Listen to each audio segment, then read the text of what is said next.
Presentato stamani presso il comando provinciale dell'Arma dei Carabinieri di Agrigento, alla presenza del colonnello Vittorio Stingo insieme all'autore Gaetano Allotta, il libro targa all'appuntato Allotta 2. Quest'anno è stato assegnato al padre dello stesso autore. Il premio è stato istituito oltre 40 anni fa dai figli del militare Gaetano, Antonietta ed Eleonora in ricordo del loro genitore.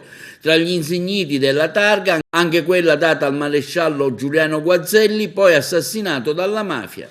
È un momento importante che lega l'Arma dei Carabinieri alla cittadinanza, grazie anche alla famiglia Allotta, all'avvocato Gaetano Allotta qui presente, che ricorda il papà classe 1896, appuntato dei Carabinieri Reali. È un momento importante per la memoria, è un momento in cui noi evidenziamo quanta attenzione prestiamo ai nostri caduti, quanta attenzione prestiamo ai nostri servitori, quanta attenzione prestiamo a coloro i quali tutti i giorni garantiscono la libertà e la democrazia per le strade della nostra Italia. Un'azione di mutuo soccorso che fate anche verso chi nell'Arma non c'è più, ha avuto qualche incidente?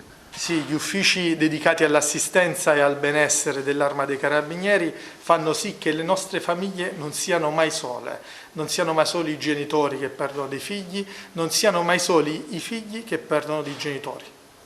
Cavaliere Allotta, come mai questa pubblicazione è dedicata a suo padre? Beh, io come dicevo poco fa, mi sono attenuto ai comandamenti del Signore che dicono onora il padre e la madre. Questo è stato un piccolo gesto di devozione e di onorare un uomo che ha servito lo Stato per tanti anni e che non è, come dicevo poco fa, un eroe alla Pietromicca, ma è un eroe della quotidianità. Una targa che è giunta al 41esimo appuntamento, quindi un impegno costante negli anni che si vorrà mantenere anche nel futuro.